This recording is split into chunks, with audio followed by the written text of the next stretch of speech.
제주에서 중학생들이 또래 학생을 집단 폭행한 영상이 SNS에 올라왔습니다.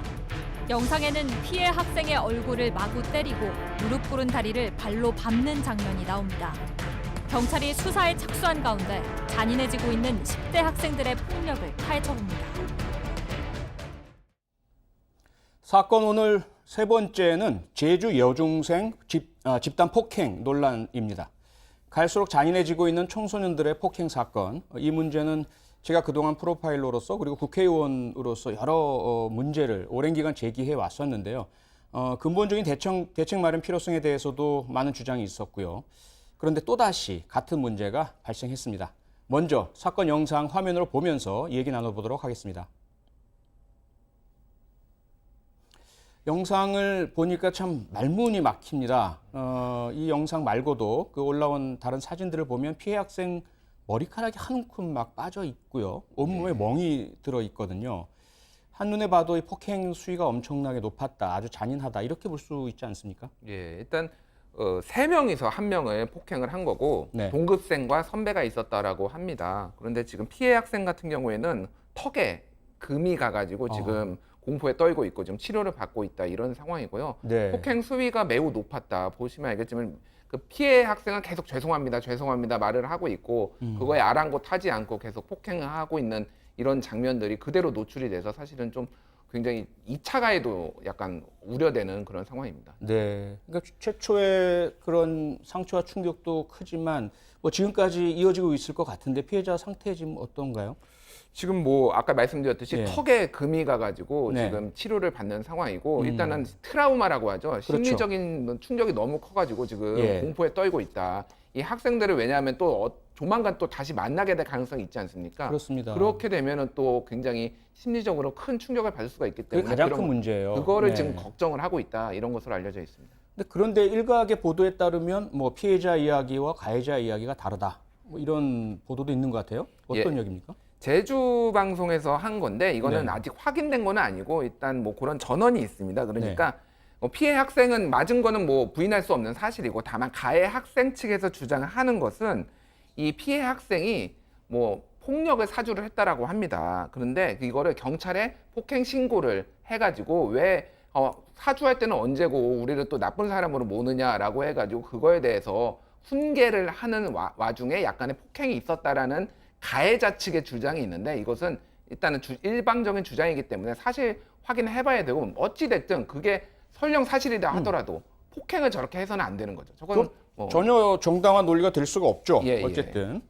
네, 폭행 영상이 SNS에 올라오면서 짧은 시간 동안 급속도로 퍼지고 있습니다. 그러면서 벌써 2차 피해에 대한 우려의 목소리도 나오고 있고요. 그런데 이런 폭행 영상을 SNS에 올리는 물론 아이들이긴 하지만 어떤 심리 있다고? 영웅 심리 같아요. 사실은 정상적이라고 표현하면 돼요. 범죄자라면 감추죠. 찍지 않지요. 그렇죠. 최근에 네. SNS가 많이 되면서 난 이런 폭행도 했다라는 걸 보여주기 위해서 보여주기 SNS를 통해서 범죄가 발각되기도 하지만 또 자신의 어떤 영웅 심리 같은 걸 알리는 역할도 하는 거거든요. 그러니까 이 부분도 사실은 상당히 문제라고 생각합니다. 왜냐하면 2차 피해가 이때 발생하는 겁니다. 큰 문제죠. 예. 이게 아이들 말로는 관종이라고 하지 관종이라고 않습니까? 표현하죠. 관심 받고 우쭐해지고 말도 안 되는 이야기고 그걸로 자기들이 또 처벌받게 되는데 문제는 피해자의 신원이 노출이 되고 그러면서 그렇죠. 피해자의 2차 가해가 행해지는 문제가 되니까요. 제주시 교육청 그 관리 책임 부서인데 어떻게 지금 대응하고 있습니까? 일단은 제주시에서는 좀 파악을 명확하게 하지는 않는 것 같습니다. 일단 누가 잘잘못을 따지는 과정에서 거짓말을 했고 피해 학생이 거짓말을 했기 때문에 이것 때문에 폭행이 이루어졌다. 지금 그 얘기도 하고 있고요. 결국 가해 학생에 대해서는 보복행위 금지, 출석 정지 조치, 원칙적인 조치는 내렸다라고 얘기를 하고 있는 상황입니다. 네, 뭐 사건의 진위, 구체적인 범행 뭐 이런 부분들이 이제 수사를 통해 밝혀지겠는데 어쨌건 청소년들 간의 폭행인데 너무 수위가 높고요. 피해자에게 끼치는 충격이 큰 사건인데 어떻게 봐야 되죠? 일단 이거를 법으로 좀 뭐 형량을 강화하거나 뭐 이를테면 소년법을 뭐 개정하거나 이런 거를 해야 된다는 주장도 있는데 거기에 대한 반대도 목소리가 만만치 않습니다. 그렇죠. 사실은 네. 그걸로 해결될 문제냐라는 것도 있어서 네. 일단은 좀 교육이 좀 필요할 것 같습니다. 이런 것들이 말씀하셨듯이 영웅 심리가 하나가 있고 하나는 범죄인 것을 전혀 인지를 못하는 학생들이 굉장히 많아요. 그러니까 이 또래 문화에서 당연히 어떤 압력을 받아서 이렇게 뭐 일탈을 하는 것에 대해서 전혀 인지를 못하는 학생들이 많기 때문에 교육과 함께 뭐 여러 가지 좀 제도적인 문제점도 같이 봐야 되지 않을까 그렇게 보고 있습니다. 수위가 너무 심하면 처벌은 당연히 있어야 될 테고 그렇죠. 사전에 예. 이런 일들이 발생하지 않도록 교육이 필요하고 말이죠. 예. 예전에도 이런 사건들 계속 있었잖아요. 부산, 제천. 예. 네. 뭐 그냥 집단 폭행 사건 뭐 구글이나 네이버 이런 데 치면은 쭉 나옵니다. 뭐 예를 들면 네. 제천 여중생 집단 폭행 사건이 2018년 10월에 있었는데 예. 거의 동일합니다. 거의 동일합니다. 그냥 그대로 화장실에 끌고 가가지고 몇 명이서 세 명이서 이렇게 폭력을 행사했는데 그 이후에 학생들이 또 뭐 같이 뭐 공부를 한다든지 이런 문제가 발생을 해가지고 더 문제가 된 것도 있고 관악산 고교생 집단 폭행 사건도 2018년 7월에 있었는데 그랬죠. 네. 이거 성추행 문제까지 있어가지고 굉장히 문제가 됐어요. 그렇습니다. 그래서 이런 것들이 지금 지속적으로 반복되고 있는데 아까 체육계가 반복되는 것처럼 근데 이거를 우리가 너무 지금 방치하고 있는 거 아니냐. 그냥 그 사건에만 한 번 집중하고 또 있고 이거를 지금 문제를 지금 외면하고 있는 거 아니냐. 좀 자성할 필요가 있을 것 같습니다. 근데 박 변호사, 네. 이 피해자 부모도 그런 말씀을 하셨는데 그렇죠. 소위 뭐 촉법소년 혹은 소년법에 의한 경미한 처벌 네.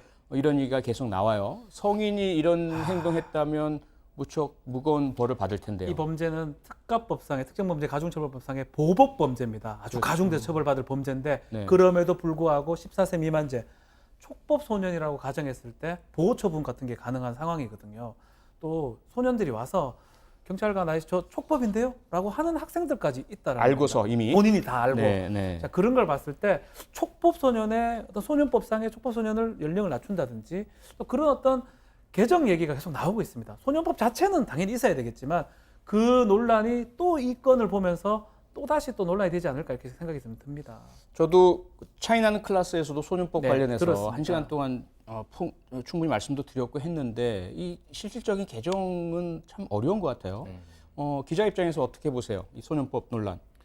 사실 그 경계선상에 있는 그 학생이나 그 가해자가 몇 명이나 있느냐 봤는데 제가 정확하게 수치는 기억이 안 나는데 생각보다 그렇게 많지는 않습니다. 네. 다만 이게 언론에 보도가 되니까 굉장히 큰 이슈가 되는 거는 맞거든요. 그래서 네네. 정말로 이거를 개정을 하면은 이게 범죄가 청소년 범죄가 줄어들 것인가에 대해서는 저는 개인적으로는 회의적이고 다른 방식의 뭐 접근을 좀 해야 되지 않나. 그러니까 후련할 수는 있는데 사람들이 이렇게 낮춤으로 인해서 그거가 이 문제 해결의 근본적인 방식은 아니다라고 저는 보고 있습니다. 근데 청소년들의 범죄, 물론 우리가 예방이 더 필요하긴 하겠지만 피해자 입장에서 본다면 정말 아프고 충격적입니다. 어떻게든 막아야 하고요. 또 너무 심한 가해에 대해서는 충분한 처벌이 있고 그로 인해서 경각심이 불러 일으켜져야 되겠죠. 우리 모두가 함께 관심을 가져야 될 것 같습니다.